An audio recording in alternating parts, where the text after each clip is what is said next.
Hotline League is brought to you by Omen by HP. Hey, Yellow Sub is on the show. Yellow Sub, where are you calling from? Holy shit, that wasn't his question.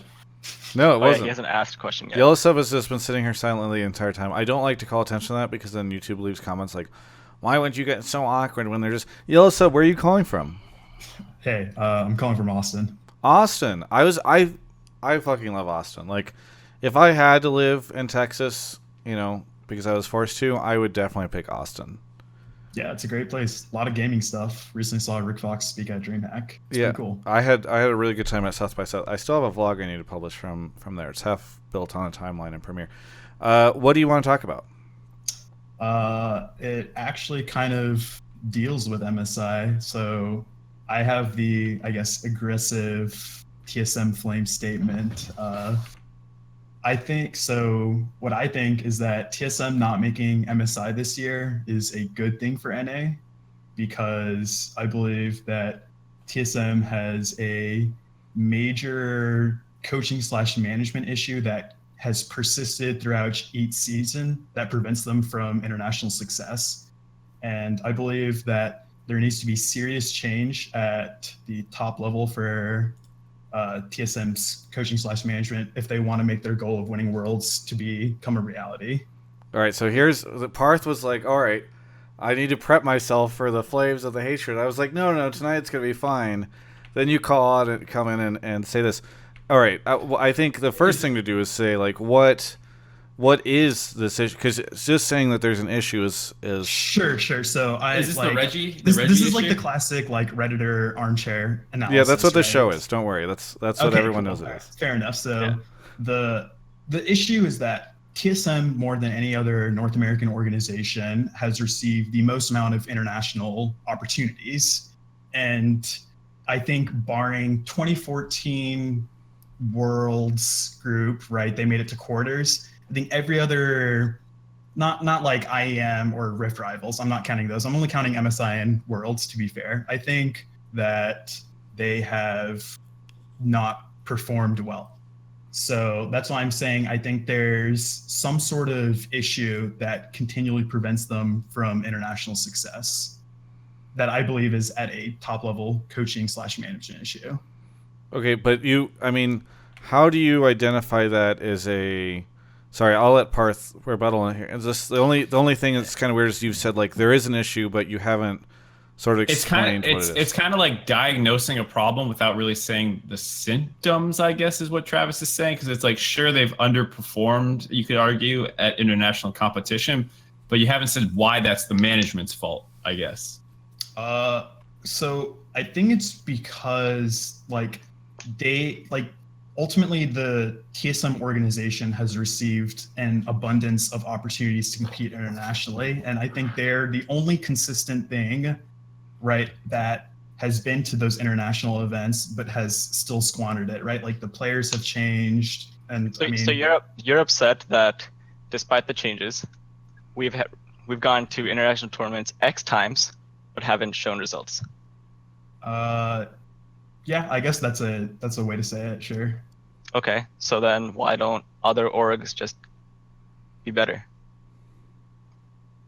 Well, so sure. I mean that's fair. Like I agree that TL did it this year, and they have now the opportunity to represent us at NA, or us at MSI. So I guess my rebuttal would be to that: when TSM gets first place in the region and they go to Worlds, but C9 is the only NA team to make it out, even though they're like second or third. They're not the first seeded team.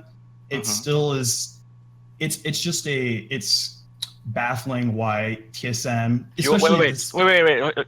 Sure. You are baffled why another team in a completely different group can win one or two extra best of ones. That's what's baffling to you. Well, I wouldn't say it's just. You literally just said that. You literally just said it is baffling to me that another team in a completely different group accidentally won an extra best of one. I mean, that's not the sure. I guess that you can say it like that. Sure. That's a logic problem. That's not like a TSM management problem. I think the major thing though is that, especially at this last year's group stages, I think definitively TSM had the easiest group, but they still didn't make it out. Really? How was it definitive? Explain it to me. I think compared to the groups that both Immortals and C9 had, that they couldn't make it out of that. I don't know what was. Explain to me again. You just said you just told me there were 3 different groups, and I believe that A group was better than B. Why was the other group better? Okay, so Group A. Let me pull it up just to make sure. Group A was SKT, EDG, C9, and AHQ. Group B was Immortals, Fnatic, Kingzone, or not, whatever the fuck they were called before, and then Gigabyte Marines. And then Group D was TSM with Flash Wolves. Parth, you remember the other two? It was Flash Wolves, World Lead, and Misfits. Misfits, yeah, that's right. I think out of the aggregate of that, I think TSM got, I think, the second seeded China team and the third seeded European team. Is that, or the second seeded European team is what it was. And then in Group B, Immortals had first place Korea. I think that's an obvious given. And then Fnatic was the third place European team. Okay, my first question is, do you think the seeding into groups accurately represents their skill level? No. I don't think that. Okay, so you can't use that argument. But I think okay, sure. It doesn't accurately represent it, but the point I'm saying is that's not really what I was trying to get at. But the point I'm trying to say is that I still think that Group A and Group B were harder than Group D. Yeah, but again, you have shown me no credible evidence why that is the case. Okay. So I guess then... Yes, Reddit might have told you that they were easier groups or hard groups, but until you definitely show me proof that they were better or worse, how can you make that claim? Okay, I guess that's fair. I don't know how to prove to you how Group A or Group B is better then. I mean, do you think that... So then let's come to the conclusion that the groups were, within reason, pretty similar. Because I do think that Misfits took SKT to almost 5 games and had the chance of winning, and unless you're calling SKT a shit team. And I think WE was also pretty credible. Yeah. And they did pull out really good strategies during their run. Sure. Okay. That's fair. Okay. They were reasonably good teams. Okay. And it was best of ones. Okay. So again, explain to me how it's baffling that groups that were relatively even and it was best of one, it's baffling that C9 might have won an extra best of one. Okay, but Logic me through this. Okay. That's not the part I said was baffling. The part I said was baffling was... No, that's exactly what you said it was baffling. No, I didn't say it was just for this world. I meant for the entirety of their international, I guess, showings. That's the part that's baffling, is that they've received so many opportunities, but they still come short. But that's a different argument. We have gone to X amount of international tournaments, but we haven't made it further. But that doesn't mean any other team also has done that. Sorry, what do you... He's saying if C9 makes it further in one world, you can make that argument, but then the other argument of TSM always failing is something else. Okay. If I understood it right. Okay. How about this? You write me a paper, email it to me. I will read it, and I will respond to you. And we can publish it if you really want. I mean, like I said, I'm just a Reddit armchair analyst. I know. You are a Redditor. I agree with you. I'm not saying that my opinion is necessarily correct. It's more so just... It is definitely not. I agree. Yeah, that's fair. I mean, it's more so just frustration, and I guess here's what I understand, right? I agree that fans should be frustrated at this org. We set out to do something that is incredibly hard. We put in as much effort as we can, and even in the off season, we make the changes that we believe that is necessary for our team to do better internationally, because I do think that if we had kept Peter and if we'd kept the previous roster, we would have won NA and we would have another shot. But we philosophically do want to do well at Worlds at some point, regardless of what you want to believe. And if you're disappointed with our results, that's fine. But until you can show another organization that's done more or better or has sacrificed as much as our players and organization and staff has, don't come up with this bullshit that, oh, you're disappointed in us. You're disappointed. It's just really garbage. Hey, Yellow Sub, I can hook you up with Parth's email address after this if you guys want to continue the conversation. I do appreciate you calling in, but just for the purposes of moving on, because we are starting to run out of time, we're going to have Mark grab the next caller. But thank you so much for your call. Yep, sounds good. Take care. Take it easy, dude. All right, so that is the show. Parth, how many messages have you... I noticed in the middle of that call, you're like looking over at your second monitor. I assume you were getting messages from people like, dang, Parth, you just went in. Yo, some people were like, man, Parth is a or after that or something, but like, I don't know. I think it's totally appropriate. Like, if you... I mean, here's what, like, the caller calls in, says that there needs to be change at, like, the management level, basically implying, similar to our last caller last night, that, like, the person he's talking to should perhaps not have the job they have. I have no problem with letting that individual then use whatever. I thought Hunter was too PC. I thought this was the show where you get to not be PC. Yeah. No, dude, I encourage everyone to come on here. A dumb question to just rip on it. Like, I've definitely ripped on a caller or two. And like, yeah, someone came in and was basically like, TSM sucks from the top down because they haven't won internationally very much. And it's like, but no one's done better. TSM is the most successful franchise in North American history by far. It's not even close.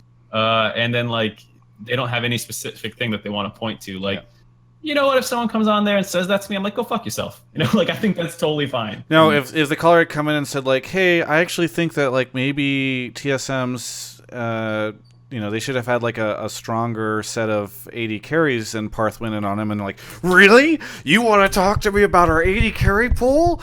That's a little different than like, I think TSM should maybe not have the leadership they have, and then Parth kind of goes in on him. So I think that's the big difference. I think it's also like, maybe sorry, Parth. Some of the arguments are justified, right? Like, the number of opportunities we've had are a lot more. And I can see why it is incredibly disappointing. Like, every time we go to international tournaments and don't do well, we are insanely disappointed too. But I've been with them since, what was it? Since Worlds 2015. And I can like recount to you every international tournament, like the narrative for our team there. In 2015, I didn't think there was a shot that we were going to make it out of that group. Like, Bjerg knows, Darius knows, everyone on that team knew that we were not making it out of that group. At that point, like, a lot of players were looking to retire already. Like, Darius and Lustboy were already pretty checked out. And so the team environment was pretty meh. The next one was 2016 Worlds. That's the one I feel the most regret for, because I think compared to every other team there, our level at that point, the 2016 roster, was a lot higher. And I do think that if we had prepared, or like if we had tweaked a million different things, we could have probably made it out of that group and maybe gone far. And that's like my one big regret at an international tournament is 2016 Worlds. 2017 MSI, we had to restructure the entire team to play around Turtle. And so I don't even think that was the one split where I do think that C9 should have gone instead of TSM, because I think C9 was the better team at the time. I even told Mark this when we came back, and I was yeah. And like, we had this conversation. I'm like, yeah, I'm pretty sure C9 just was a better team, and actually would have done better at MSI 2017. And last Worlds, we just had, like, it was a combination of the meta and how we played the early game that it didn't really matter if we had gone further. If we were in a different group or against a different set of opponents, we wouldn't have done that well, because at that point we just weren't, like, we didn't understand how to play it out.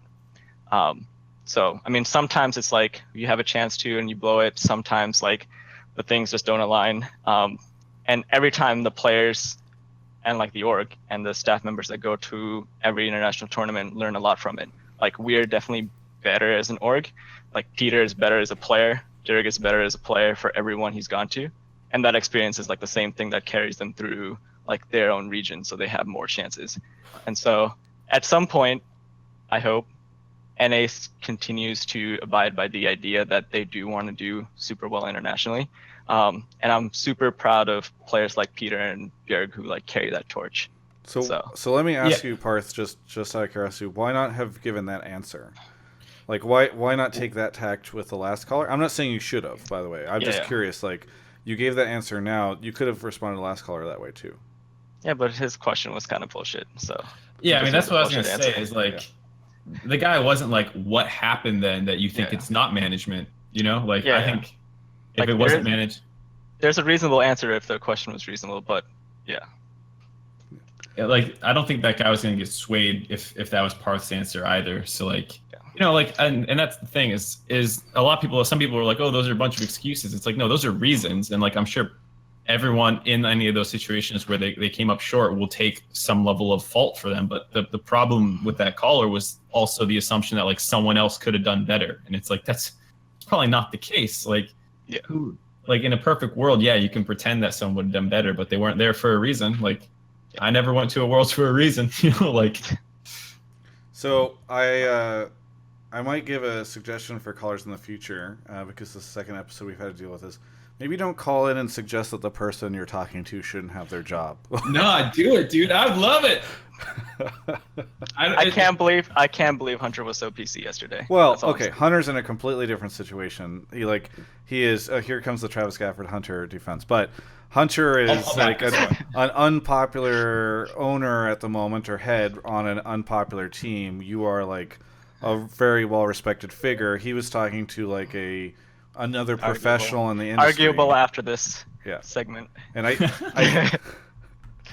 think you know, the situations were different. Parth Hunter just said in chat, "I love you, Parth," in all capital letters.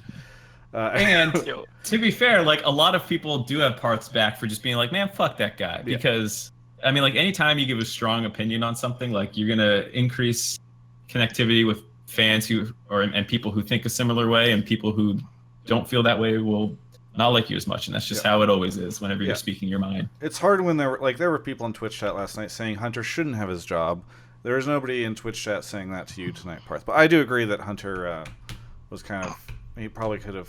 Well, that one also kind of like it kind of came out of left field, right? It kind of came out of left field, and it was even like more directed. This guy wasn't like, Parth, you're the reason TSM has never gone anywhere in Worlds. Like, that's kind of how the last one was. This was more like I thought he was gonna go down the route of like the Reggie thing when I initially saw his or like when he initially started talking. Oh, like tonight's caller was gonna say like, is Reggie too involved in the team or something? Right. Like I thought that's where that was gonna go when he said there's management issues at the top, but like he didn't actually have anything to pinpoint, which is like, how do you even defend when someone's just like nebulously attacked? But I don't know. By the way, Parth, you scared our last caller so much. The NCAA guy, he in Twitch chat, sorry, my heart was literally racing from the call before mine. Sorry if I didn't phrase my point well or sounded shaky because I was really shook.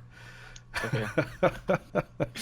Next time people run into Parth, dude, just like in the LCS like parking lot, they're gonna be fucking scared of him. People are gonna be like making fans will just be like nervous to come up and ask for a picture with Björkson because they're gonna be like, oh, that's the guy over there. Yeah, that's gonna happen. Parth's gonna turn into their security detail. Yeah. Is there anything this man can't do?